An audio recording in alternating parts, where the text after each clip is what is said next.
ये है talks news network और आप देख रहे हैं पॉलिटॉक्स, राजनीति का कच्चा चिट्ठा। स्पीकर ओम बिरला के प्रयासों के बाद बीते शुक्रवार तक विपक्ष के भारी हंगामे के चलते चंद मिनटों तक चलने वाली लोकसभा सोमवार को बजट सत्र के 7वें दिन रात 12 बजे तक चली।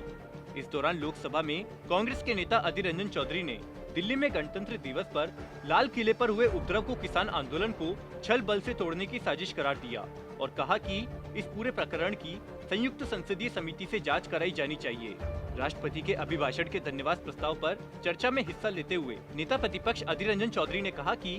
दिल्ली में 26 जनवरी को किसान आंदोलन के दौरान जो कुछ हुआ वह सोची समझी साजिश है और किसान आंदोलन को खत्म करने के लिए हुई इस साजिश में सरकार शामिल रही है। कांग्रेस सांसद अधीर रंजन चौधरी ने कहा कि यह कैसे हो सकता है कि जिस सरकार को पाकिस्तान में क्या हो रहा है इसकी जानकारी है, उसे दिल्ली में होने वाले उपद्रव की जानकारी नहीं थी।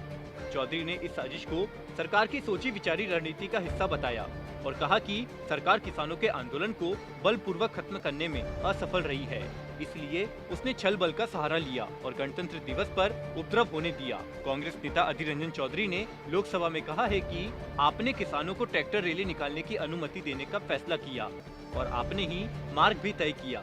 फिर उद्यमी लाल किले तक कैसे पहुँचे, यह पूरी घटना संदिग्ध लगती है, इसलिए इसकी गहन जांच की जरूरत है। चौधरी ने कहा कि हिंसा की योजना उन लोगों द्वारा बनाई गई थी जो सरकार के करीबी प्रतीत होते हैं। बता दे, इस दौरान लोकसभा में प्रधानमंत्री नरेंद्र मोदी, गृह मंत्री अमित शाह, रक्षा मंत्री राजनाथ सिंह और कांग्रेस नेता राहुल गांधी भी मौजूद थे। यही नहीं, सांसद अधीर रंजन चौधरी ने बालाकोट एयर स्ट्राइक का जिक्र करते हुए सरकार में शीर्ष पदों पर बैठे लोगों पर गोपनीय कानून को तोड़ने का आरोप लगाया और कहा कि बालाकोट हवाई हमले की जानकारी एक पत्रकार को लीक होना गंभीर अपराध है और राष्ट्रीय सुरक्षा के लिए बहुत खतरनाक भी है। बालाकोट में जो हमला हुआ है, ऐसे फैसले की जानकारी प्रधानमंत्री, गृह मंत्री, रक्षा मंत्री और राष्ट्रीय सुरक्षा सलाहकार के अलावा और किसी को नहीं होती है, तो एक पत्रकार को यह जानकारी कैसे पहुंची, इसकी भी गहन जांच होनी चाहिए। इसके साथ ही युवा पर्यावरण कार्यकर्ता ग्रेटा थनबर्ग के विवादास्पद ट्वीट के बाद हाल के ट्विटर युद्ध को रेखांकित करते हुए सांसद अधीर रंजन चौधरी ने कहा कि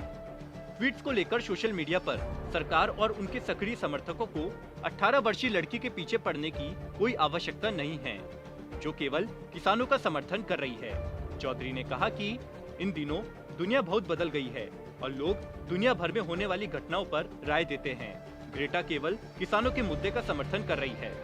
कांग्रेस सांसद ने कहा कि जब हमारे प्रधानमंत्री अमेरिका जाते हैं और कहते हैं कि अब की बार ट्रम्प सरकार, तब इसका कोई विरोध नहीं करता,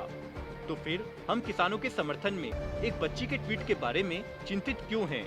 पॉलिटॉक्स ब्यूरो, दिल्ली। ये है टॉक्स न्यूज नेटवर्क और आप देख रहे हैं पॉलिटॉक्स, राजनीति का कच्चा चिट्ठा।